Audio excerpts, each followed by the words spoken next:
What the Hype versi Deep on Topic. Pertama, tidak banyak perubahan dalam klasemen grup C ronde ketiga kualifikasi Piala Dunia 2026 setelah Australia ditahan Bahrain 2-2 di Stadion Nasional Bahrain pada Rabu 20 November 2024 dini hari. Berikut adalah klasemen grup C kualifikasi Piala Dunia 2026. Tambahan 1 poin lawan Australia membuat Bahrain naik 1 strip ke peringkat 5 klasemen. Sedangkan Cina yang kalah 1-3 dari Jepang kembali menjadi juru kunci. Jepang tetap menjadi pemuncak klasemen grup C dengan 16 poin, disusul Australia di posisi kedua dan timnas Indonesia di peringkat ketiga dengan keunggulan produktivitas gol atas Arab Saudi dan selisih gol atas Bahrain. Persaingan semakin ketat ya Deuters. Timnas Indonesia harus mengakui keunggulan Jepang dalam pertandingan kelima grup C putaran ketiga kualifikasi Piala Dunia 2026 zona Asia yang berlangsung di Stadion Utama Gelora Bung Karno, Senayan, Jakarta pada Jumat 15 November 2024. Tim Garuda takluk dengan skor 0-4 dari Samurai Biru. Dengan hasil ini, klasemen grup C Jepang masih menduduki klasemen dengan perolehan 13 poin, sedangkan Indonesia masih bertahan di juru kunci klasemen dengan perolehan 3 poin. Selanjutnya, Indonesia akan menjamu Arab Saudi di Stadion GBK pada 19 November mendatang. Ketiga, tim nasional atau timnas Indonesia berhasil menang atas Arab Saudi dalam kualifikasi Piala Dunia 2026 zona Asia pada Selasa 19 November 2024. Pertandingan yang dilangsungkan di Gelora Bung Karno, Jakarta tersebut dipenuhi raut wajah bahagia pendukung Indonesia. Marcelino mencetak brace pada menit ke-32 dan 57. Menurut pemain yang kini memperkuat Oxford United itu, Indonesia meraih kemenangan karena kerjasama tim yang luar biasa. Dengan kemenangan 2-0 ini, Indonesia berhasil menggusur Arab Saudi di klasemen sementara grup C putaran ketiga kualifikasi Piala Dunia 2026 zona Asia. Gimana nih perasaan kalian Deuters? keempat, Jake Paul mengalahkan Mike Tyson dalam duel tinju kelas berat di AT&T Stadium. Mike Tyson yang berumur 58 tahun mampu bertahan sampai ronde pamungkas. Duel Mike Tyson versus Jake Paul dilangsungkan di AT&T Stadium, Arlington, Texas, Amerika Serikat pada Jumat 15 November 2024. Inilah pertarungan profesional pertama Mike Tyson sejak menyatakan pensiun pada 19 tahun lalu, persisnya pada tahun 2005 usai kalah dari Kevin McBride. Dalam match kali ini, duel pun ditentukan melalui penilaian angka juri. Jake Paul dinyatakan menang secara unanimous decision alias keputusan mutlak. Gimana nih menurutmu Deuters? Pengadilan Kriminal Internasional atau ICC mengeluarkan surat perintah penangkapan untuk Perdana Menteri Israel Benjamin Netanyahu menyusul agresi pasukan Zionis dari Palestina.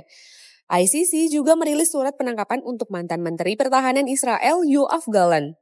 Menurut ICC, Netanyahu dan Gallant diduga melakukan kejahatan perang di Gaza. Berdasarkan bukti yang dikumpulkan dan diperiksa, kan meyakini Netanyahu dan Gallant bertanggung jawab atas kejahatan perang serta kejahatan terhadap kemanusiaan di Gaza sejak 8 Oktober.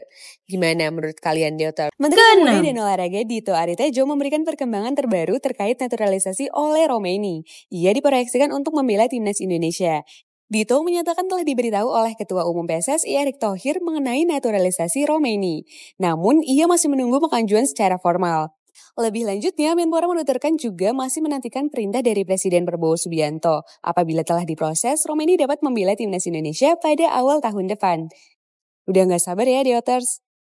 Timnas Indonesia berpotensi masuk posisi 4 besar klasemen grup C babak ketiga kualifikasi Piala Dunia 2026 jika meraih hasil maksimal lawan Arab Saudi pada Selasa 19 November 2024 malam. Tim asuhan Shin Tae-yong saat ini sedang berada di dasar klasemen. Timnas Indonesia baru meraih 3 poin dari 5 laga yang telah dilakoni. Tambahan 3 poin berarti Timnas Indonesia akan mengoleksi 6 poin. Jumlah poin ini otomatis akan membawa tim Merah Putih mendekati Australia dan Arab Saudi yang telah mengoleksi 6 poin. Sementara, pada update ranking FIFA Timnas Indonesia, jika menang melawan Arab Saudi berpotensi membuat tim Garuda bisa menyalip Malaysia. Berdasarkan update resmi peringkat FIFA saat ini, Indonesia masih di atas Malaysia. ke-8, Menteri Keuangan Sri Mulyani Indrawati menegaskan tarif pajak pertambahan nilai atau PPN naik 12% per 1 Januari 2025. Berdasarkan data PricewaterhouseCoopers, per 2024, tarif PPN di Indonesia menjadi salah satu yang tertinggi di antara negara-negara di ASEAN. Menelisik lebih dalam lagi, ditemukan data soal tarif PPN di Indonesia sebesar 12% lebih tinggi dibandingkan beberapa negara di Asia seperti Jepang dan Korea Selatan atau Korsel sebesar 10%. Tak hanya itu, Australia juga mengenakan tarif PPN sebesar 10%, Swiss 7,7%, bahkan Kanada sebesar 5%.